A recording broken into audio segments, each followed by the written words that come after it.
Hello students, my self Mohammad शहजादी।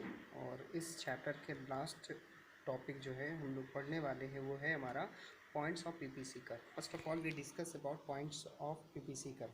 इसमें basically दो point होते हैं।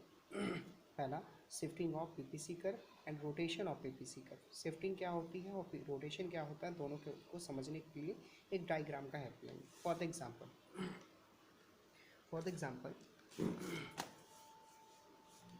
कि ये हमारी फॉर एग्जांपल ये हमारी है, ये हमारा एक्स एक्सिस, ये हमारा है वाई एक्सिस। इसको हम लोग इंडिकेट करते हैं गुड्स एक्स से और इसको इंडिकेट करते हैं गुड्स वाई से। ओके स्टूडेंट, अब क्या होगा फॉर द एग्जांपल, और ये हमारा क्या हो गया, ये हमारा हो गया पीपीसी कर्व। ठीक है, जो क्या होता है हमेशा डाउनवर्ड स्लोपिंग होता है। क्या होता है? Downward sloping. क्यों डाउनवर्ड स्लोपिंग होता है? क्योंकि हमारा दोनों जो है क्या बोलते हैं, दोनों वैल्यू के बीच में या दोनों प्रोडक्ट के बीच में हमारा कैसा रिलेशन होगा? इन्वर्स रिलेशन होगा। इसीलिए पीपीसी कर्व हमेशा क्या होता है? Downward sloping. For the example मान लीजिए कि एक मेट्रो का प्रोजेक्ट चल रहा है। ठीक है, तो जब मेट्रो का प्रोजेक्ट जो है चलता है, मान लीजिए दिल्ली शहर में, और नई लाइनें बिछाई होती है मेट्रो की, तो उस दरमियान क्या होता है कि जब मेट्रो की लाइनें बिछेंगी तो ढेर सारे जो है ज़मीनों की ज़रूरत पड़ेगी।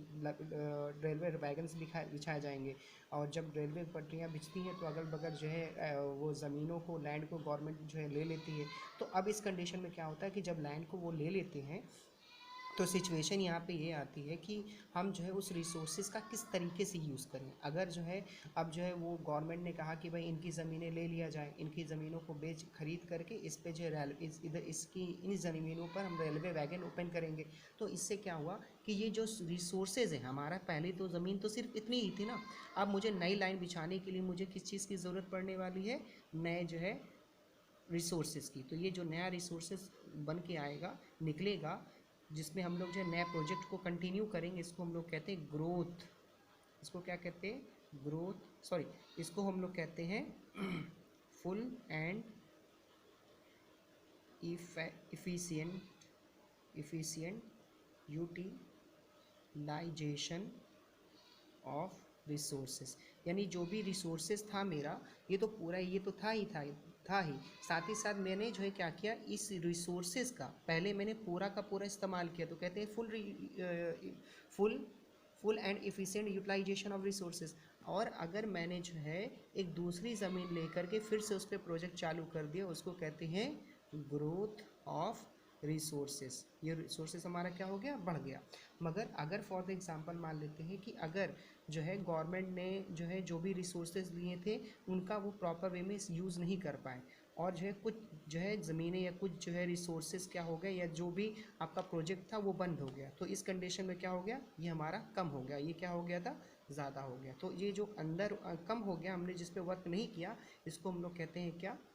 Under utilization of resources. Okay student, अब हम लोग बात करते हैं, चलिए फिर से इसके बारे में फिर से हम लोग बात करेंगे। पॉइंट्स ऑफ पीपीसी कर्व के दो पॉइंट होते हैं, shifting of PPC and rotation of PPC. जब हम हमारे रिसोर्सेज, ये जो डार्क लाइन है, अगर हम पूरा का पूरा जो है पूरा इस्तेमाल करते हैं, जो भी मेरे पास जो है रिसोर्सेज होते हैं, अगर पूरा यूज़ करते हैं, तो उसको हम लोग कहते हैं full and efficient utilization of resources. और अगर मैंने थोड़ा सा बढ़ा दिया किस, तो उसको कहते हैं ग्रोथ ऑफ रिसोर्सेज। और अगर मैंने जो है उसी रिसोर्सेज से कम काम किया तो इसको कहते हैं अंडर यूटिलाइजेशन ऑफ रिसोर्सेज। ठीक है ना? अगर ये राइट शिफ्ट होता है तो ये जो हमारा ग्रोथ करेगा, और अगर रिसोर्स से लेफ्ट शिफ्ट होता है तो हमारा क्या करेगा? अंडर डेवलपमेंट होगी, क्योंकि रिसोर्सेज का सही से यूज़ नहीं कर पाए हैं। ओके, और जो है जब सही तरीके से हम यूज़ नहीं कर पाएंगे तो हमारी क्या होगी? हमारे रिसोर्सेज की जो है कमियां हो जाएंगी, यानी कि उसका हम अच्छे तरीके से यूज़ नहीं कर पा रहे हैं। तो इसको हम लोग क्या कहते हैं? Under utilization of resources. अब आते हैं हम लोग रोटेशन ऑफ रिसोर्सेज। रोटेशन में दो पॉइंट आपके आएंगे। पहला है गुड्स एक्स चेंज होगी, और यहाँ पे गुड्स वाई चेंज होगी। अब जैसे फॉर द एग्जांपल मान लेते हैं कि ये मेरा एक्स वाई एक्सिस, ये हमारा है एक्स एक्सिस, ये ज़ीरो, और ये हमारा है क्या? PC curve.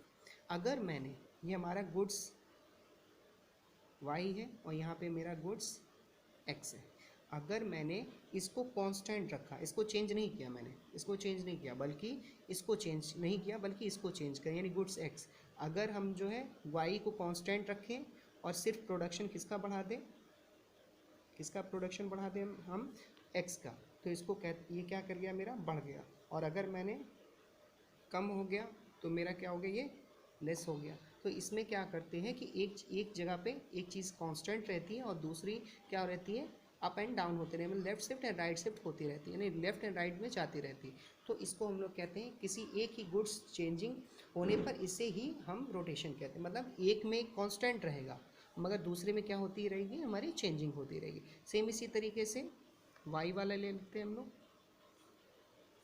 यहाँ पे गुड्स एक्स है और ये गुड्स वाई है, ठीक, एक्स एक्सिस है, ये वाई एक्सिस है, ये हमारा पीपीसी कर्व है। ओके, अगर ये मेरा क्या हो, कांस्टेंट और इसमें चेंजिंग हो, किस में चेंजिंग हो रही है, वाई में, ये घट कम हो रहा है और ये क्या हो रहा है, ज़्यादा हो रहा है, तो इसको हम लोग क्या कहते हैं, चेंजिंग किस में हो रही है, वाई गुड्स में हो रही है, यानी रोटेशन किस में हो रहा है, वाई गुड्स में, और एक्स हमारा क्या है, कांस्टेंट है, तो इसको कहते हैं रोटेशन ऑफ, इसको क्या कहते हैं, रोटेशन ऑफ पीपीसी कर्व। देखो यहाँ पे मैंने आपके लिए डायग्राम बना दिया है, ठीक है, थोड़ा सा अच्छे से देख लेंगे इसको।